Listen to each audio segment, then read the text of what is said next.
محسنہ بنت محمد رضوان السلفی حفظہ اللہ کو میں دعوت دینا چاہوں گا کہ آپ اسٹیج پر آئیں اور آپ اپنی تقریر پیش کریں. علیکم ورحمۃ اللہ وبرکاتہ. الحمد للہ رب العالمین والصلاة والسلام علی رسولہ الکریم اما بعد فاعوذ باللہ من الشیطان الرجیم بسم اللہ الرحمن الرحیم. ولا تهنوا ولا تحزنوا وأنتم الأعلون إن كنتم مؤمنين. وقال الشاعر ہمارا خون بھی شامل ہے تزئین گلستان میں، ہمارا خون بھی شامل ہے تزئین گلستان میں، ہمیں بھی یاد کر لینا جب چمن میں جب بہار آئے. صدر محترم مشفق اساتذہ کرام اور میری پیاری مشفقہ و محسنہ بہنوں، آج کے اس خوبصورت پروگرام میں جس موضوع کو لے کر آپ سب کے سامنے حاضر ہوئی ہوں وہ ہے جنگ آزادی میں مسلمانوں کا کردار. محترم سامعین و سامعات، آزادی انسان کا پیدائشی و فطری حق ہے. ایک عقل سلیم کا مالک انسان کبھی کسی کی بیجا غلامی تسلیم نہیں کرتا اور کرنا بھی نہیں چاہیے. انسان آزاد پیدا ہوتا ہے اور آزادانہ زندگی گزارنا پسند کرتا ہے، لیکن بسا اوقات انسان اور کبھی بڑی قومیں دوسروں کی غلامی بن جاتی ہیں. کچھ ایسا ہی حال چند سالوں پہلے ہندوستانی قوم کا تھا جو فرنگیوں کے ماتحت بڑی ذلت امیز غلامانہ زندگی بسر کر رہی تھی. 16ویں صدی میں بغرض تجارت انڈیا میں داخلہ لینے والی ظالم قوم ایسٹ انڈیا کمپنی کے ذریعے آہستہ آہستہ پورے ہندوستان میں قابض ہوئے اور ہندوستانیوں کو اپنی پنجہ استبداد میں جکڑ لیا. کسی بھی ہندوستانی کا اپنی مرضی کے مطابق نقل و حرکت کرنا بھی محال ہو گیا. کیا ہندو کیا مسلم، ہر کوئی ظلم و ستم کی چکی میں پیسا جا رہا تھا. کچھ مقامات پر تو خون پانی سے بھی زیادہ سستا اور جانیں بے قیمت ہو گئی تھی. جلیان والا باغ میں ہندوستانیوں کے خون کے ساتھ جو ہولی کھیلی گئی اس کو سن کر آج بھی جسم کانپ جاتا ہے. دہلی پر قبضہ کے بعد ہزاروں ہندوستانیوں کو پھانسی دی گئی، ہزاروں کا قتل عام ہوا، ہزاروں کو توپ سے اڑا دیا گیا، گولیوں سے چھلنی کیا گیا. انگریزی حکومت کے خلاف ایک لفظ بھی کہنا موت کو دعوت دینے کے مانند تھا. تقریباً 3 صدیوں تک ہندی عوام توقے غلامی پہن کر غلامانہ زندگی گزارتی رہی. 17ویں صدی کے آخر میں کچھ ہندوستانی علماء و عوام نے ان کے خلاف بغاوت کا علم بلند کیا. بھولی بصری عوام کو غلامی کی زنجیر سے آزادی کا درس دیا، وطن عزیز کو غلامی کی پیچیدگی سے پاک کرنے کا ایک اہم بنیادی مقصد قرار دیا. اس کے لیے مسلمان علماء و عوام نے اپنی قیمتی جانوں کا نذرانہ پیش کیا. تب ہندوستان ظالم و جابر انگریزوں کے قبضہ سے آزاد ہوا. محترم سامعین و سامعات، اس بات میں کوئی شک نہیں کہ ملک کی آزادی میں ہندو، مسلم، سکھ، عیسائی تمام مذاہب کے ماننے والوں نے اپنا خون بہایا. لیکن آج خصوصاً مسلمانوں کی قربانیوں کو اکثر نظر انداز کیا جا رہا ہے.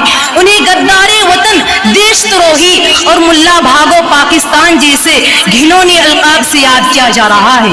بقول شاعر، جب گلستان کو خون کی ضرورت پڑی سب سے پہلے ہماری ہی گردن کٹی. پھر بھی کہتے ہیں ہم سے یہ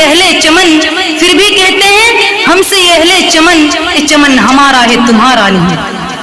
میں برادران وطن سے پوچھنا چاہتی ہوں کہ ہندی عوام میں آزادی کی روح پھونکنے والے سب سے پہلے کون تھے؟ وہ کوئی اور نہیں، وہ شاہ ولی اللہ محدث دہلوی مسلمان ہی تھے. ہندوستان کو دار الحرب کہہ کر انگریزوں کے خلاف جہاد کا فتویٰ دینے والے شاہ عبدالعزیز محدث دہلوی مسلمان ہی تو تھے. آزادی کی خاطر 18 سال جزائر انڈمان میں کالا پانی کی المناک سزا پانے والے جعفر تھانسری اور مولانا فضل حق خیر آبادی مسلمان ہی تو تھے. اتنا ہی نہیں بلکہ 1857 عیسوی کی بغاوت میں صف اول میں سینہ تان کر کھڑے ہونے والے مولانا عنایت علی مسلمان ہی تھے. خلافت تحریک کے بانی مولانا محمد علی جوہر مسلمان ہی تو تھے. سارے جہاں سے اچھا ہندو ستا ہمارا کہہ کر ہندوستان کی عظمت بڑھانے والے علامہ اقبال مسلمان ہی تھے. ہندوستانی ترنگے کا ڈیزائن بنانے والی سوریا بدرالدین مسلمان ہی تھی۔ 27 سال کی عمر میں ملک کی خاطر تختہ دار ہر لٹکنے والے اشفاق اللہ خان مسلمان ہی تو تھے۔ مولانا داؤد غزنوی، مولانا ابوالکلام آزاد، محمود حسین مدنی، عبید اللہ سندھی، محمود حسین باٹولی، شاہ اسماعیل شہید، سید احمد شہید، ان جیسے سینکڑوں علماء کی قربانیوں کو تاریخ کبھی فراموش نہیں کر سکتی۔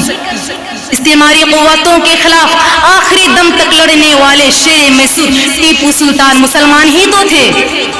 آزادی کے خاطر اپنی بادشاہت کو تج دے کر میدان آزادی میں کودنے والے اور اپنے گوشائے جگر کی قربانیاں دینے والے بہادر شاہ ظفر مسلمان ہی تو تھے۔ خاص کر کے علماء صادق پور کی قربانیوں کی مثال پوری تاریخ میں ملنی مشکل ہے۔